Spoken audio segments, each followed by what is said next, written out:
Hi everyone. So today we're going to start our discussion of stress and health psychology. So part 1 of stress and health psychology goes from pages 464 to 473. So health psychology is the branch of psychology that looks at biology, behavior, and social factors and how they all influence people's health and illness, medical treatments, and even health-related behaviors. And it uses that biopsychosocial model, which is basically the belief that physical health and illness are actually determined by the complex interaction of biology, psychology, and social factors. So one of the key things we're going to talk about in this chapter is stress. So stress is that negative emotional state that happens when there's something that we perceive to be taxing or exceed our own resources. So one of the approaches is that cognitive appraisal model of stress developed by Richard Lazarus, and it emphasizes the role of an individual's own evaluation of events and situations and of the resources that person has in order to deal with that situation. So a lot of it has to do with how each person perceives stress, because one person may not perceive stress the same way as another person. Exact same event can happen to two people, and there can be two different responses. So stressors, those are the events or situations that are perceived as harmful, threatening, or challenging. So one of the ways that they can evaluate stress is using the social readjustment rating scale. And it really is just 43 different life events listed, events that will likely require some adaptation, and each one gets a number between 11 and 100, and then those are added up. So you can look at the table on page 468, and it gives you an actual social readjustment rating scale. Now, this scale has also been adapted for other things. For example, there is the college readjustment rating scale, and that's actually what you will be using for your assignment on stress. So using this approach, one of the key things to keep in mind is that any change, whether it's something positive or something negative, is believed to be stress producing. So the scores for this, people who score 150 or less have a 1 in 3 chance of having a serious health problem. 150 to 300, they have about a 50-50 chance of having a serious health change within the next 2 years. And people who score 300 or higher are considered to be at high health risk. Now, like everything else, there are people who have issues with this and who have some complaints. So one of them is that researchers have actually found that most people can weather major life events without developing any serious physical or psychological issues. This also assumes that a given life event will have the same impact on everyone. So, for example, something bad happens or something good, whatever it is, something on that scale happens to one person, everyone is going to have that same experience, and it's going to be the same amount of stress for each person. Another good example of this, a marriage that's filled with conflict ends in divorce, and divorce for them may not actually be as stressful as staying married or perhaps the divorce of a couple who thought things were going well. Another thing with the social readjustment rating scale, it actually assumes that change itself, whether good or bad, is stress. It produces stress. But researchers have actually found that negative life events have a far more adverse effect on health than positive events. And most researchers agree that undesirable events are a stronger source of stress, but change itself isn't necessarily stressful. So traumatic events. These are the negative, severe, and beyond our normal experiences kind of stress. We are actually going to learn more about PTSD, post-traumatic stress disorder, in our unit on disorders. Most people recover from traumatic events without developing PTSD.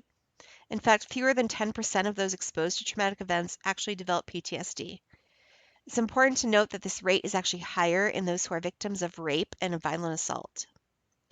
But most people are remarkably resilient. And resilience is that whatever doesn't kill you, make you stronger type thing. It's the ability to overcome the adversity and stress. So when we talk about cumulative adversity, a couple important things.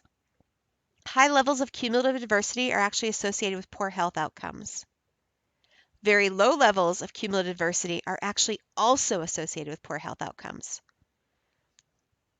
People who have moderate levels of adversity were not only healthier, but were actually better able to cope with recent misfortune than people who either had very low or very high levels of adversity.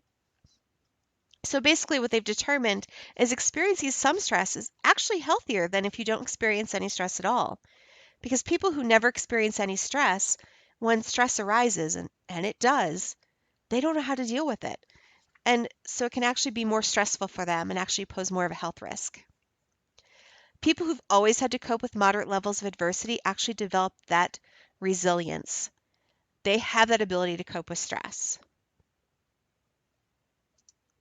So daily hassles, these are the everyday occurrences that annoy and upset people. And you can actually check out table 12.2 on page 470. So the frequency of the daily hassles, as well as a tendency to react more negatively to hassles, are actually linked to mental and physical illness, unhealthy behaviors, and decreased well-being. Some researchers have actually found that the number of daily hassles people experience is a better predictor of physical illness and symptoms than the number of major life events that are experienced. But minor stressors like these are cumulative. Each hassle could be relatively unimportant in and of itself, but after a day or two filled with these minor hassles, that's when the effects begin to add up and leave people feeling drained and grumpy and stressed out. So it's important to note that there are gender differences. So women, they're more likely to report the daily stresses are associated with friends and family. And they respond to it, their response tends to spill over into their interactions with their partner. Men, on the other hand, they're more likely to feel daily stress associated with school or work. And their response is to withdraw and be alone. So we're going to talk about work stress and burnout. So work stress, it might come from worrying about if you're going to have a job, that job security. Maybe the working conditions aren't the best. Maybe you've got difficult coworkers or a difficult supervisor. It could also be there's unreasonable demands or deadlines being placed on you. So one thing your book notes, college students who experience high levels of work stress actually consumed more alcohol than other students. So if all this continues, if this work stress is chronic, then burnout can develop. So I'm actually going to go back for a second and talk to you for a second about burnout. So the three key components to burnout are feeling exhausted, feeling cynicism, which would be demonstrating a negative or a detached attitude toward the job, and feel a sense of failure and inadequacy. They might feel incompetent or unproductive. So the two things that normally cause burnout are work overload or a feeling of lack of control, where you don't feel like you have enough control over your work environment. So the last thing we're going to talk about in this section is social and cultural sources of stress. So acculturative stress occurs from the pressures of adapting to a new culture. Now remember, culture does not necessarily have to be a race a person is or moving from country to country. It could even be moving from locations within the United States. And it could also come from maybe marrying into a different culture, any number of things. And so this is that pressure to adapt to something new. So for example, moving from the north, I then moved to the south. I lived in Connecticut and then I moved to North Carolina.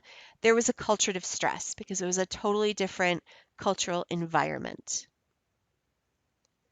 All right, so that covers the first section of stress and health psychology, and you can move on over and take a look at part 2.